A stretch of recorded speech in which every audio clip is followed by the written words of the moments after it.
Good morning students. आज हम लोग मैथमेटिक्स में कुछ एक नया चीज़ पढ़ेंगे। एक टॉपिक पढ़ेंगे, फंडामेंटल थ्योरम ऑफ अरिथमेटिक। क्या है फंडामेंटल थ्योरम ऑफ अरिथमेटिक, क्या है आप इसको समझ लीजिए।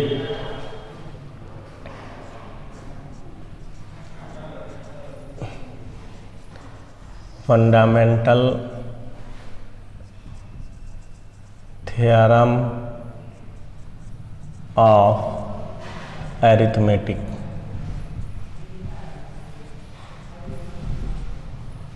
क्या है इसको समझ लेंगे।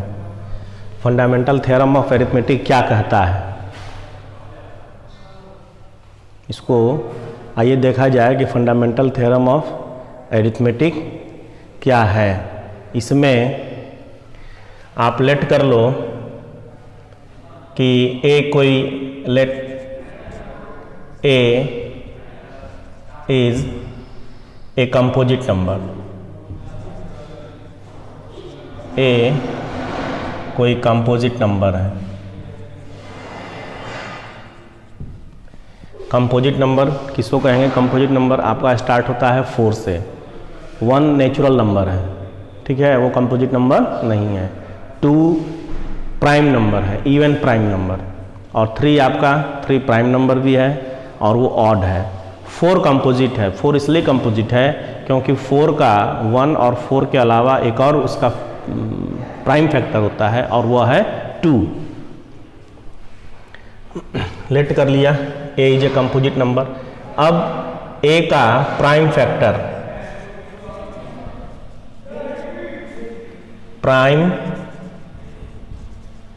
फैक्टर्स ऑफ A आप लेट कर लो P1 और P2 P3, ऐसे ढेर सारे हैं आपके Pn। ये सब इनके प्राइम फैक्टर्स हैं।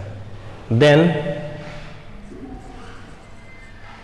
वी कैन राइट, हम लिख सकते हैं, क्या लिख सकते हैं? We can write A is equal to P1 into P2 into P3 into dot dot into Pn तक।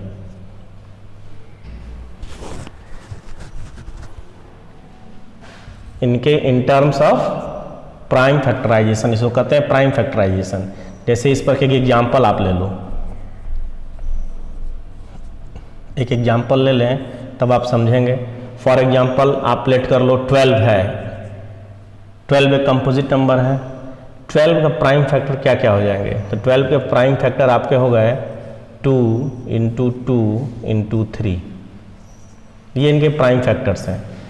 तो इन प्राइम फैक्टर्स में हम ये भी देख रहे हैं कि प्राइम फैक्टर में ये रिपीट भी हो सकते हैं। कोई एक ऐसा उसका प्राइम फैक्टर हो जो कि रिपीट भी हो सकता है। तो ये आपका जो है फंडामेंटल थ्योरम ऑफ अरिथमेटिक है।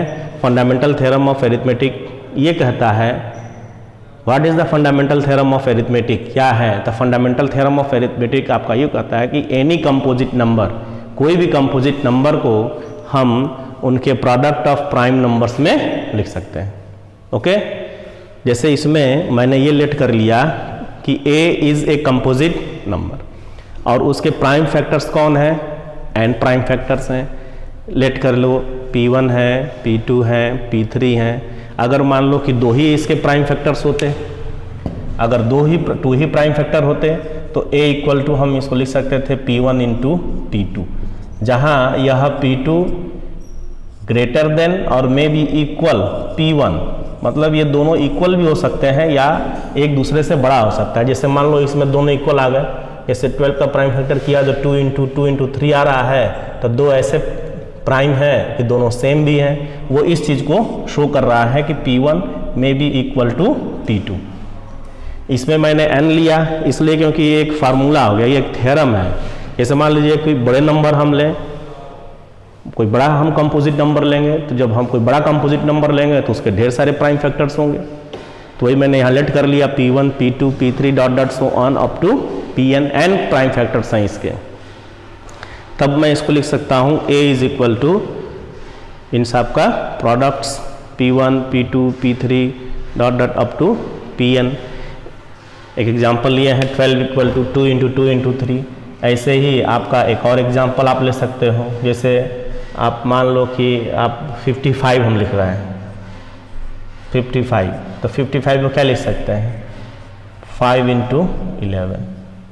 तो इसमें हम देख रहे हैं कि यह भी प्राइम है, यह भी प्राइम है, बट ये जो प्रोडक्ट है ये आपका कंपोजिट नंबर है, तो इनको हम कहेंगे इनके प्राइम फैक्टर्स।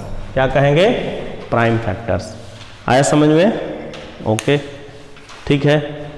अब हम देखें एक नेक्स्ट टॉपिक, इस पर एक थ्योरम है, एक थ्योरम है, वो थ्योरम हम देख लें। आए बच्चों, इस पर एक थ्योरम हम देखते हैं, वो थ्योरम है 1.3। थ्योरम क्या कहता है? थ्योरम में आपका यह है कि let P is a prime number, P कोई प्राइम नंबर है, and P divides a square. P a square को डिवाइड करता है, तो P a स्क्वायर को डिवाइड करता है तो इसका मतलब P क्या होगा? P a स्क्वायर का एक फैक्टर हो जाएगा, ठीक है। P को क्या माने हैं? प्राइम, और P इसको डिवाइड कर रहा है, तो it means P is a prime factor of a square. It means P is a prime factor of a square. Then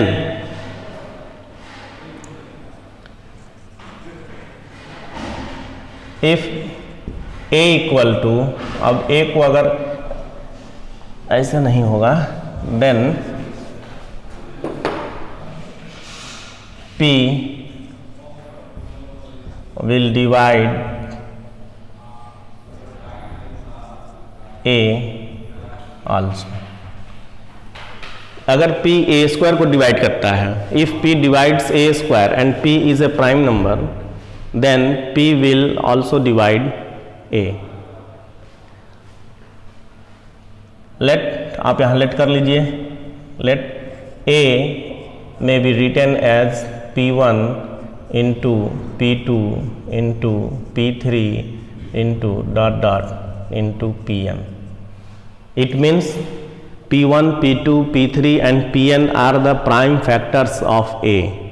Then we can write a is equal to P1 into P2 into P3 dot dot Pn, all the products of all the prime numbers। Then a square may be written as P1 into P2 into P3 into dot dot into Pn and its whole square, or P1 square, P2 square, P3 square, ऐसे आप dot dot Pn square तक लिख सकते हैं। a square equal to, and we see what we see, ये जो P let किया एक प्राइम फैक्टर, ये P value of P, value of P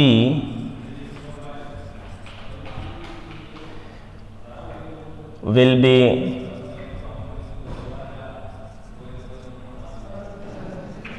among, या आप ऐसे लिखिए, P में भी लिखेंगे, P में भी one of the prime factors P1, P2 and dot dot Pn। इसका मतलब यह है, इट मीन्स यह है कि P का जो वैल्यू होगा, जो P होगा, जिसको मैंने पहले लेट कर लेता कोई प्राइम नंबर है जो a स्क्वायर को डिवाइड करता है। P is a prime number, P is a prime number and P divides a square, then P will divide a। P is a prime number and it is a factor of a square, prime factor of a square। If P is a prime number and divides a square, then it will be a prime factor of a square, and we suppose there are n prime factors of a.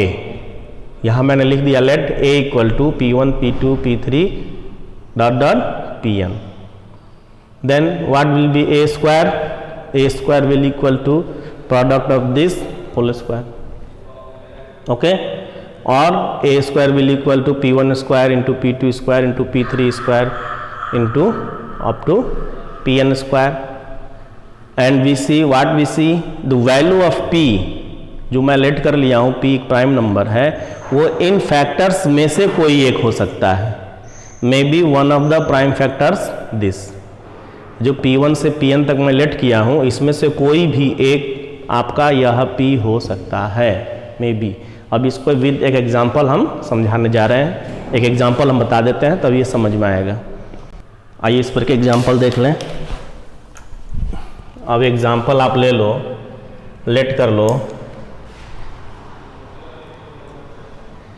Let 3 is a prime number, not let. Since 3 divides 12 square. 3 divides 12 square. 3 divides 12 square, then 3 will divide 12. Why? 12 को आप क्या लिख सकते हो? 12 equal to 2 into 2 into 3. तो देख रहे हैं ना, इसके प्राइम फैक्टर्स में ये 3 आ गया यहाँ.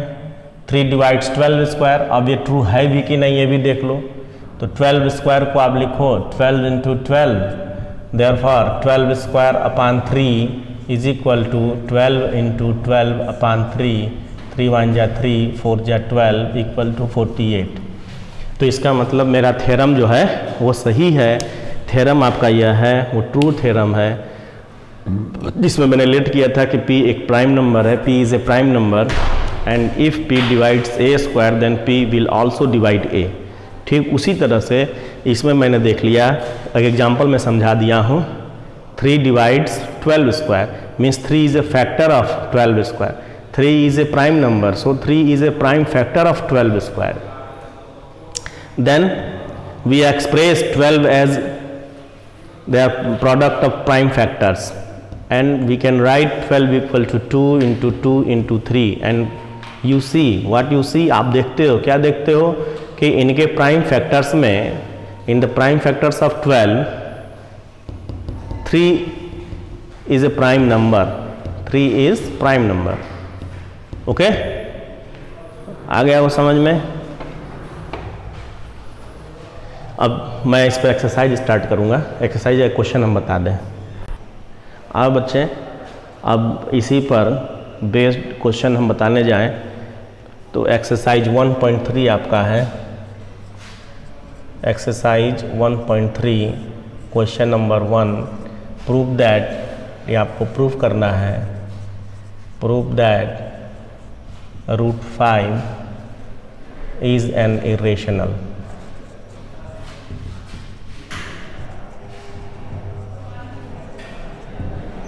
Is an irrational number. जैसे क्लास 9th में आप लोग पढ़े हैं, इसका प्रूफ क्लास 9th में आप लोग नहीं पढ़े हैं. क्लास 9th में आप लोग पढ़े हैं कि कौन रेशनल नंबर है, कौन इरेशनल नंबर है. और क्लास 10th में आप पढ़ेंगे कि ये प्रूफ करना है कि it is an irrational number, it is not a rational number. तो इसका प्रूफ करने के लिए, to prove this question, I will suppose that, let we suppose, let √5 is equal to, may be written as p upon q, a rational number. इसको हम late कर ले रहे हैं rational number, where there is no common factor p and q. जो rational number, let √5 is may be written in the term of p upon q, where p and q are co-prime number, means there is no common factor in P and Q other than 1. इसका मतलब यह है कि P और Q में 1 के अलावा कोई और प्राइम फैक्टर इसका नहीं है, rational number, and Q not equal to 0, Q not equal to 0. Then we can write it P is equal to root 5 into Q. Okay, squaring both side, squaring both side, we get P square equal to 5 Q square. It means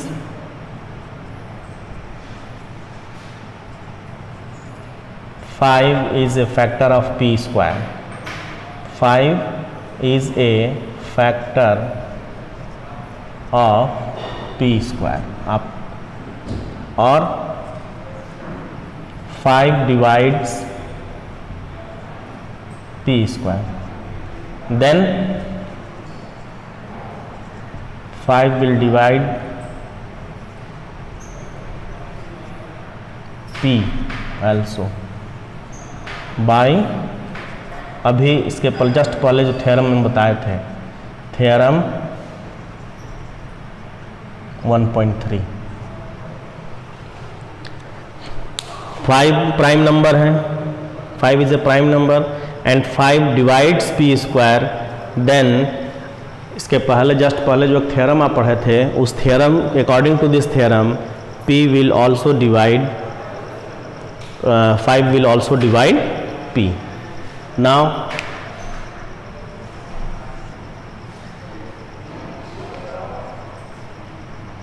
we let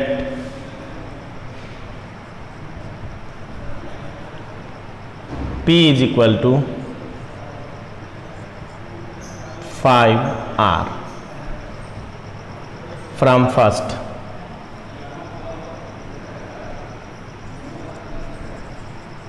From first, 5R whole square is equal to 5Q square.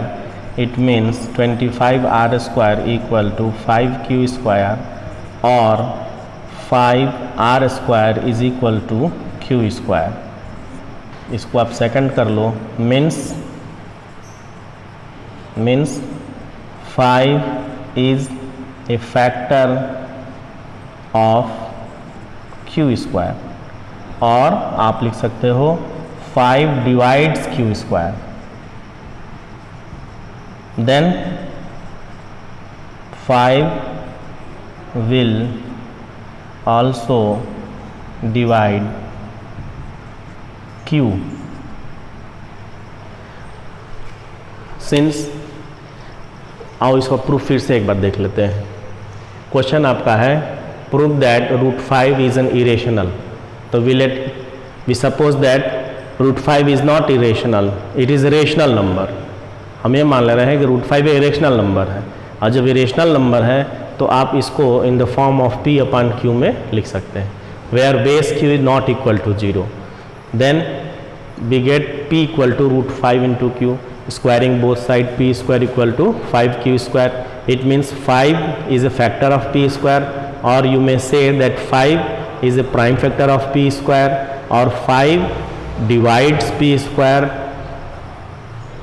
Theorem from theorem 1.3, जो अभी just इसके पहले theorem मैंने बताया था, उस theorem के according यह है, if P divides A square then P will also divide A. अगर P A स्क्वायर को डिवाइड करता है तो P A को भी डिवाइड करेगा. ठीक उसी को हम देख रहे हैं फॉलो करते हुए. 5 divides P square, then 5 will divide P also by theorem 1.3. Now we फिर हम ये भी लेट कर लेते हैं. P is equal to 5R, and putting this value of P 5R in equation first, we get what we get. 5R whole square equal to 5Q square, 25R square equal to 5Q square, 5 cancel out, 5R square equal to Q square. It means 5 is a factor of Q square. 5 will divide Q square, then 5 will also divide q, but it is a contradiction. It means 5 is common factor of p and q. It means 5 is a common factor of p and q. Means 5 is a common factor of p and q.